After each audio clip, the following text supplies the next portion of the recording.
Hey everyone, I am so excited to be with you. About a year ago, Pastor Michael actually contacted me, I think after the previous conference, and invited me to be a part of this year. And I was really looking forward to being there in person with you guys. And many of you I have met before, some of you I have not. But I am just so thankful that I can still be a part of it, even though we are here online, away in some parts or in distance, but we're also together in spirit. And so I just want to say to Pastor Michael, thank you so much for having me and inviting me to be a part of this. He's been sharing with me over the past few weeks about the emphasis of this conference specifically. And I'm excited for the emphasis and what he's going to be sharing after my session. And after he shared with me, the Lord really downloaded some very specific things that I'm going to be sharing with you guys. And in some senses, what I'm going to be teaching out of is not new for me to teach out of, but actually everything that I've written and put together is very unique and it is new.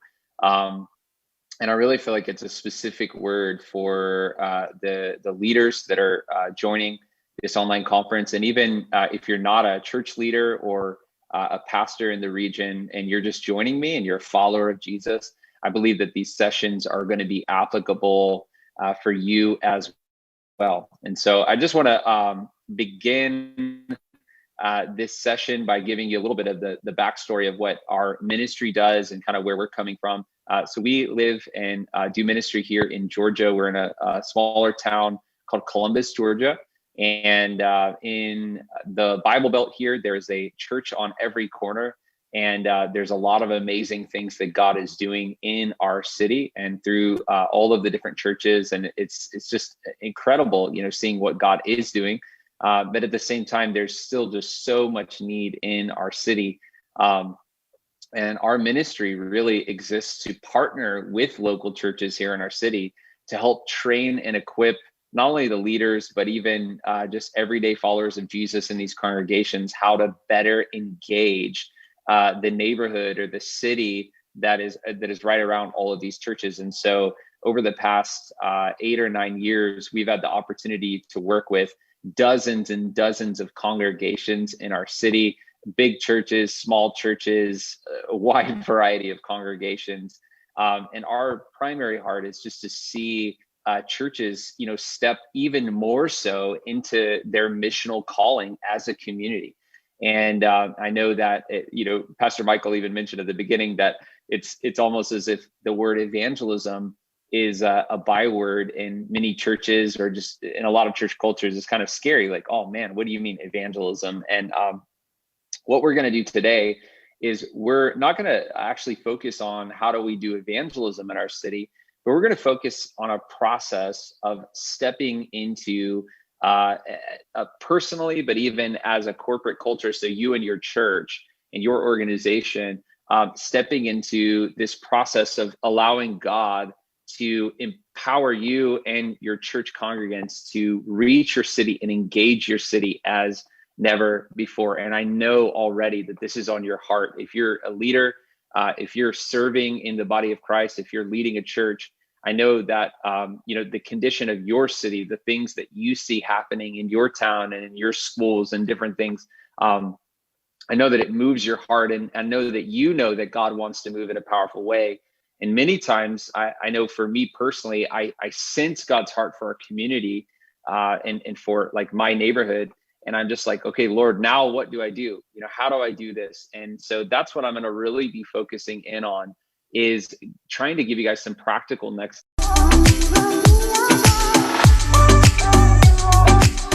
About 3 or 4 years ago, we contacted the city about this lot, which was just sitting here. It was abandoned. And we really saw, we saw the potential of what could be done with this plot of land. And so they actually leased it to us for $1 a year. And so since then, what we've been doing is developing this little plot of land. And one of the things we've done is we established a garden here, and we grow 2 different crops a year, one during the summer, one during the winter. You can actually grow basically year round here.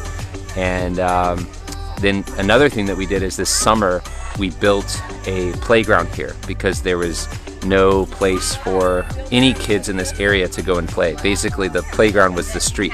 So we built the playground, we got the garden here, and here we have today the Bradley Circle Community Garden. You think they're still good? Yeah, some of them you can salvage a little bit out of here. Let's take a big bite out of one and see how they taste. Is that a little baby carrot? Yeah. Where did you find it? In the dirt? Yeah.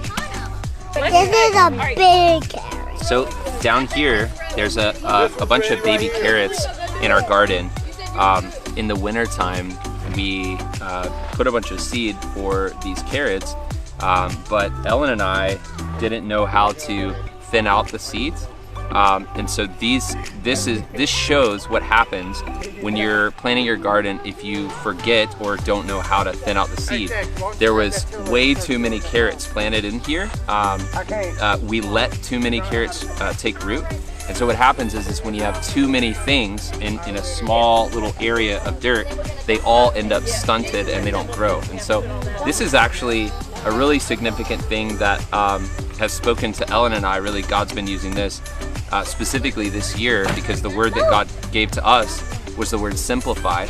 And when we saw these carrots, we were reminded of how when you have too many things going on, even if they're good things, and you don't have enough room in your life to maintain those things and tend them, what happens is there's not enough nutrients, or there's not enough strength that you have to invest in all those things. And so what happens is many times you can have way too much going on and nothing in your life is really thriving or excelling. And it's because just like these carrots, they're in the ground and these are good carrots, but they didn't have enough soil to expand and grow. And so we need to simplify our lives in such a way that we have enough margin in our lives so that the most important things can thrive and get the attention and the things that they need so that we can grow those things in our lives. And many times the hard part of living a simple life or having margin in your life is that you have to say no to good things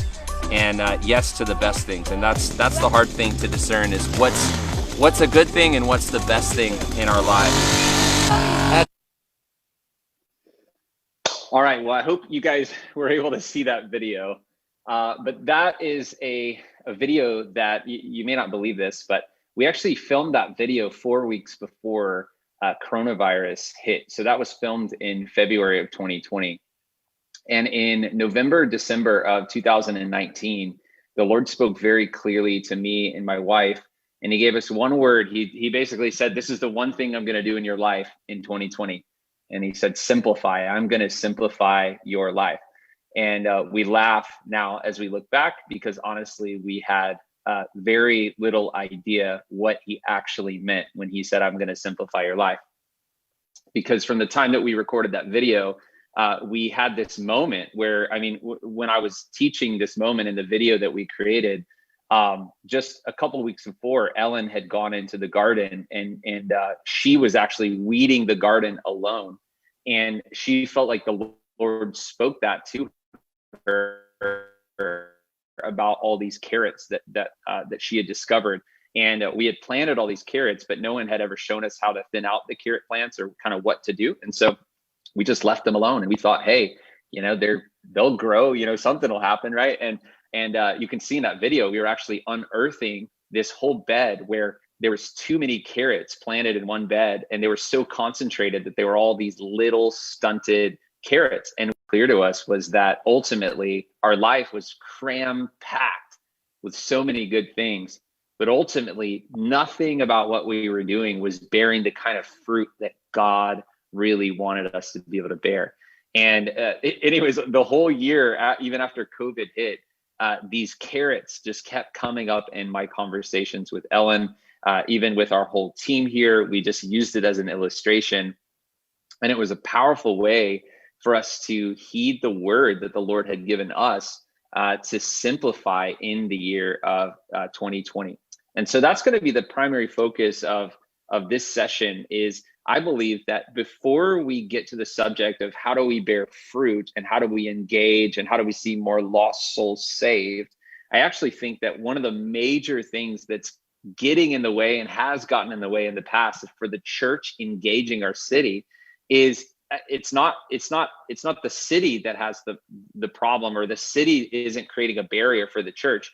I believe that the church actually, and many times we build our own barriers that prevent us from actually engaging our city. And I think that one of the greatest barriers that keeps us from engaging our city is busyness. It's just us doing so many church things that we're never truly engaging the lost. And we're so busy running our activities and programs that we literally don't even have the time or the energy to engage those outside of the four walls of the church. And so I believe that the first part of the process of engaging your city is to submit to the process of pruning and simplification.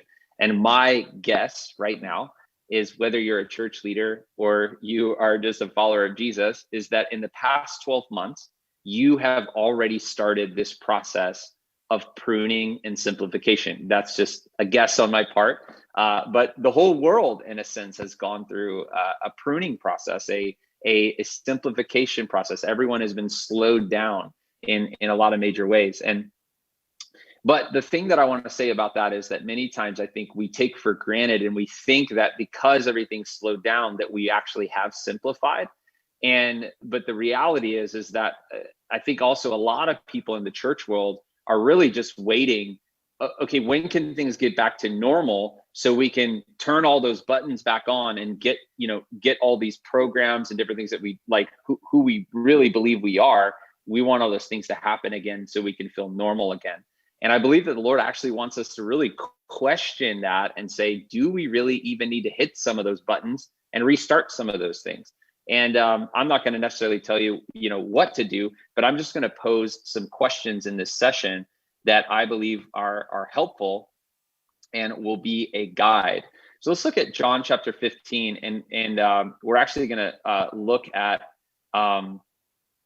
the first two verses of the chapter. In the next session, I'm going to go verse 3 through 8, and then we'll dive in the latter part of this section in John 15 for my third session. So we're actually going to walk through this passage together, line by line and verse by verse for the sessions. And then I'm going to throw some questions out here in just a minute. So if you have just a comment or a question or something God's stirring on your heart, I want to encourage you even right now to just throw that out there.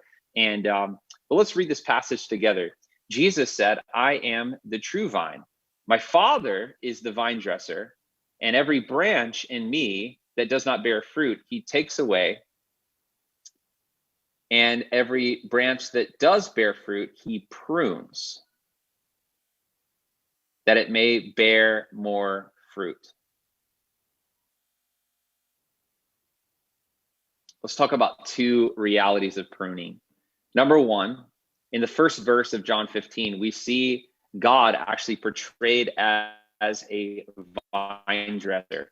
And this is a characteristic and an attribute of the Father that I believe is actually not taught on enough in the church. And that's the fact that, yes, he's a good Father, but one of the demonstrations of his goodness is the fact that he prunes us, and pruning is painful. And so that's one of the interesting things, is a lot of times we think of, okay, God is this perfect Father. He's a good Father. It's who he is, right? And we sing that song. But one of the greatest demonstrations of his goodness is the fact that he disciplines us, is the fact that he prunes us and prunes us down so that we can be more fruitful. And that's the second point from these verses, is that God does pruning so that we can bear more fruit. Pruning is a good thing. Now, pruning is not something, just like discipline is not something that we enjoy in the moment, but many times with hindsight, we are very, very thankful for it. And here's what I want to say about the past year for the church world, the church worldwide. I believe that in decades to come, that in spite of all of the pain and the loss and just everything that we've suffered, I believe the church is going to look at this past year and actually be thankful for the pruning that God did in the systems of the church, and really allowing the church to pivot and to shift the way that we're doing things. And Pastor Michael's going to look at that in the next session. But what I want to talk about is, when we think of pruning and simplification, I want to talk about 4 types of branches that you have to deal with when you're pruning. And so I don't know if you've ever done gardening before. We have this community garden that we use. We feed our community. It's free food. We just let anyone get whatever they want. And my family and a local church that we partner with, they help us tend to the garden. But when we have to tend to the garden, there's a lot of things we have to do. We have to pick weeds, we have to maintain, the watering system, make sure that it's getting watered. But one of the big things that we have to do, especially with the tomatoes, which is a vine-based plant, okay, is we have to deal with the certain types of things that get in the way. And one of those things are the bad branches. And so they're actually branches that get diseased or hurt for some reason. And then also there's old branches. So as a tomato plant grows upward, the bottom old branches, they actually begin to wither. And so you have to deal with those. Another thing is, like, for instance, with tomatoes, is as these branches grow out from the vine, in between the vine and the branch are these things that, at least people down here in the South, we call them suckers.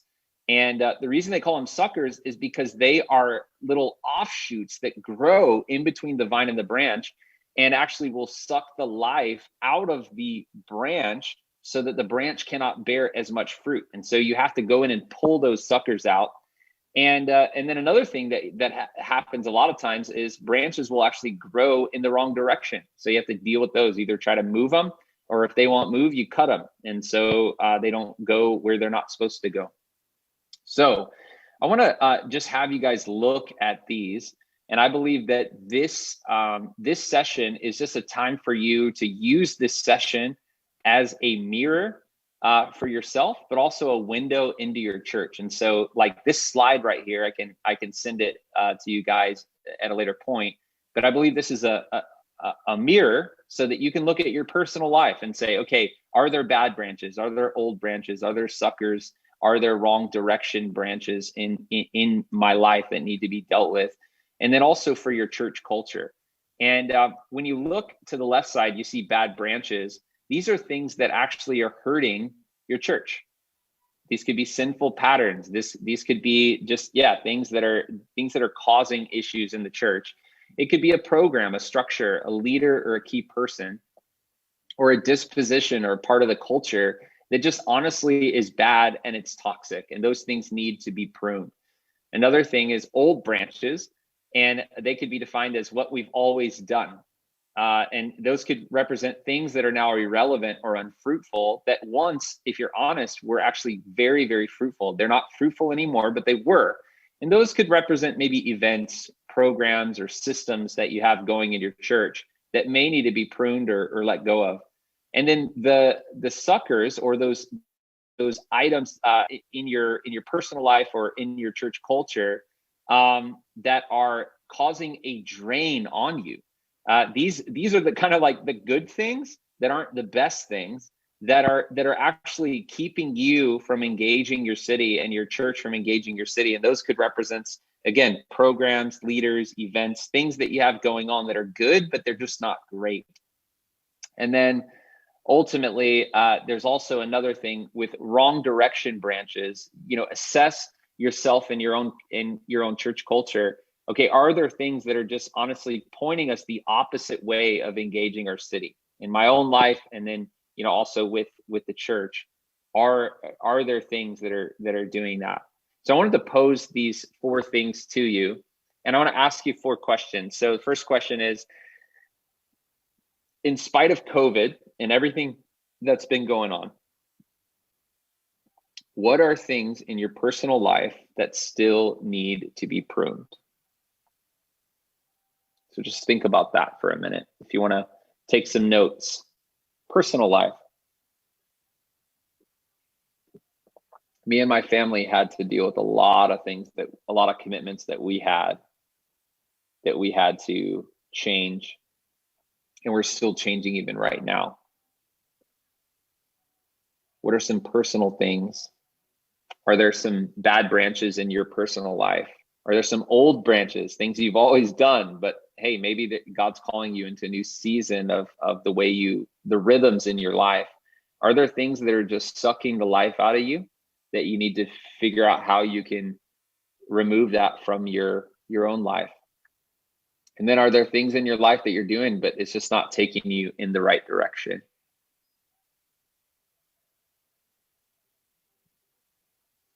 So the second question I want to ask, based on the first, what are you going to do now to take action? What are the steps you're going to take to prune and simplify? You could write that down. You could take notes yourself of specific things in your own personal life that you're gonna begin to do. Maybe it's setting up a meeting with your spouse and meeting with them and saying, hey, what are the things we need to reassess? So you could make those decisions. The third question, what are things that your church or organization needs to prune or simplify? This is a big question that you are not going to be able to answer in this moment, but I want to challenge you to take this question over the next week or two with your team and begin to assess and ask this. And if you're anything like me, the reality is many times we take this question and we ask, but we're still really unwilling to let go of things maybe the Lord actually wants us to let go of or prune. That's at our church or in our organization. So try to have the willingness as well to obey his leading if he's calling you to let go of some things. And then the fourth question is, what are you going to do right now? What's a next step for you as a leader or a follower of Jesus to continue the process of pruning? Again, this is not a new concept probably for you. I believe in the last year, you've already been going through this process. But if there's been resistance in you, if there's been resistance in your congregation to embrace the change, what are some other action steps that you need to take? So to close out this session, I want to just land the plane with just a little bit of what happened after that video that I showed you at the beginning of the session. So at the beginning of the session, I showed you a video in February of 2020. We found the carrots, and the carrots weren't that big. It showed us that we need to simplify our lives, right? We heard that word from the Lord. And then March of 2020 happens and our whole world shuts down for a number of months. We had just started a business, coffee shop, which is not a very good business to start when people aren't allowed to go anywhere. And anyways, our ministry was operating at its maximum potential that we had ever seen. We were thriving, we were doing all kinds of stuff. I mean, it was just crazy busy, right? And suddenly everything shuts down. And I realized, oh my goodness, like the Lord is actually really giving us a unique opportunity right now to simplify. And so I made a pivot in March of 2020, and I shut everything down, everything that I could. And I got back to just the basics. I said, okay, our whole team, we're going to get together and we're going to fast and pray. And we started to really see a unity come into our team that we had never seen before, because suddenly we were spending all this time growing and connecting and praying together. And what that did is it absolutely shifted the culture of our organization, that we're never going back to the way we did things pre-COVID. And one of the major things that we shifted is the emphasis on our team gathering and praying together, and also our team gathering and studying the Word of God together.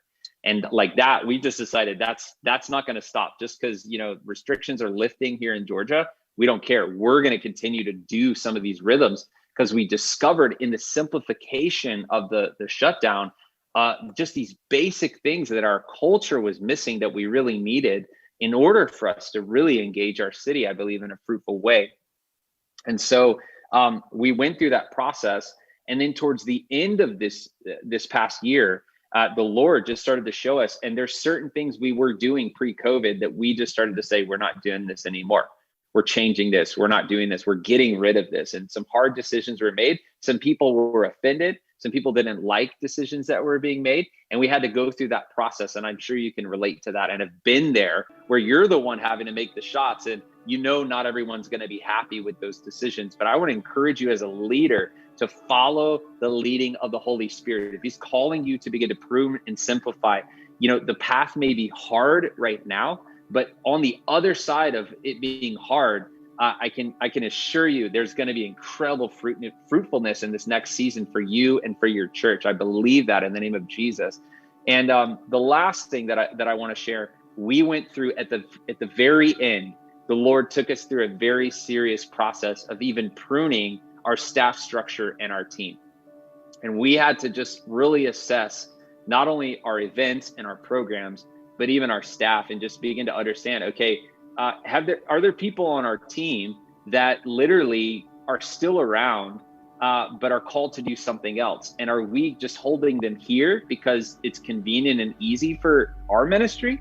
And do we need to empower them to take that next step? And so we actually just went through the past 3 months, a huge shift to where we just started really commissioning people into launching their own ministries and doing all these different things. And so I believe that's another thing you may need to assess and see. Are there things, stuff in my church where we're holding on to things that people actually need to be empowered, and they need to be, maybe even sent off and delegated to do something else, or another church in the region or whatever.